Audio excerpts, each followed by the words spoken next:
As a kid, by far my favorite way of playing with toys was just to set up all of the things I had and sort of imagine what it would be like if everything was real. And that still is true for my crafting.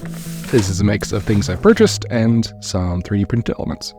Got the basic concept for this from a work of art by Chris Priestley. Chris Priestley did illustrations for a book, Anything That Isn't This. I haven't read the book, but I saw the art online and found it really grabbing, especially one of a tree in a graveyard on a hill. And so we began building the hill.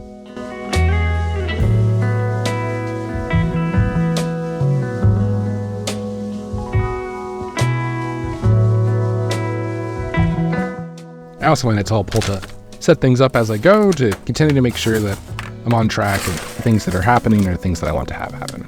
I'm making this tree following a tutorial from Tabletop Witchcraft, so make sure and check it out in the description if you'd like to see the way that he did it. I changed it just a bit for this, mostly to incorporate the materials I had and the fact that I wanted roots. This is time intensive, but pretty fun.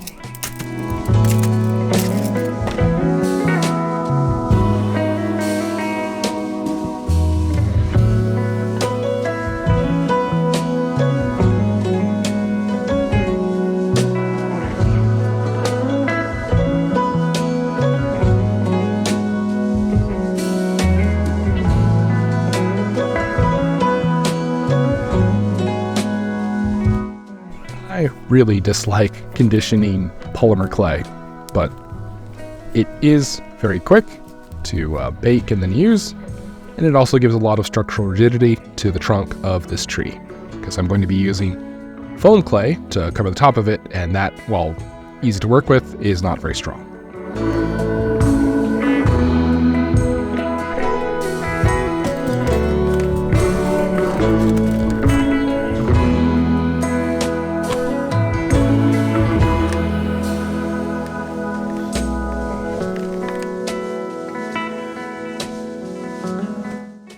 I enjoyed trying to give it a gnarled tree look by twisting foam around armature.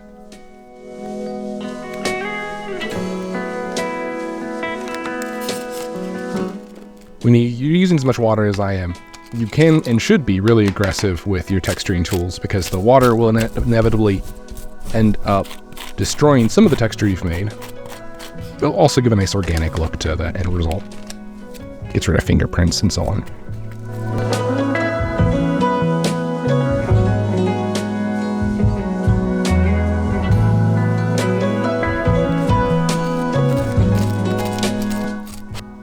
Increasing the bark texture.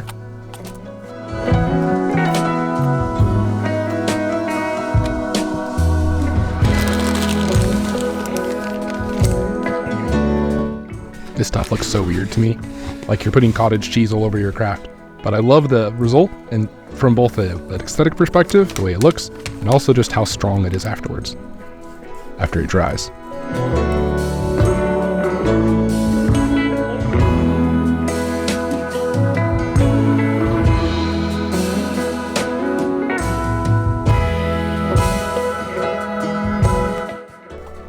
When I 3D print elements like these bones, I like to throw a quick Army Painter speed paints on them.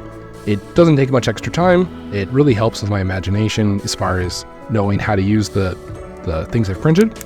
And it also sometimes saves me the step of having to paint anything when I actually use it in the craft.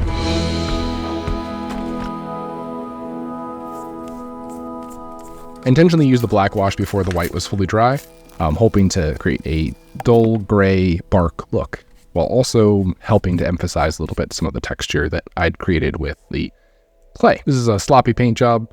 I find a lot of times when you're working with natural materials, that the sloppy paint job actually really helps, because it adds a lot of complexity that you didn't necessarily plan for. You can see I've got little red apples on this tree.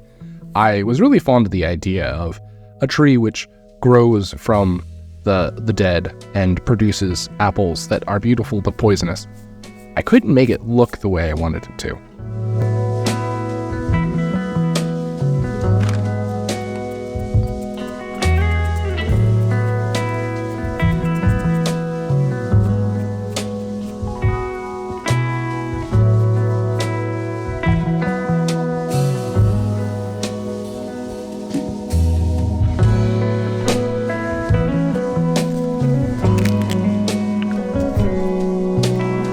love flocking.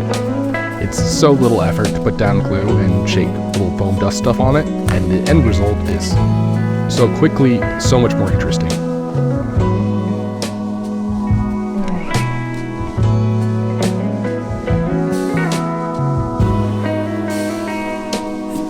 Making a difficult decision to get rid of the apples that I put on there. Let me know if you think that this was a good decision or not in the comments.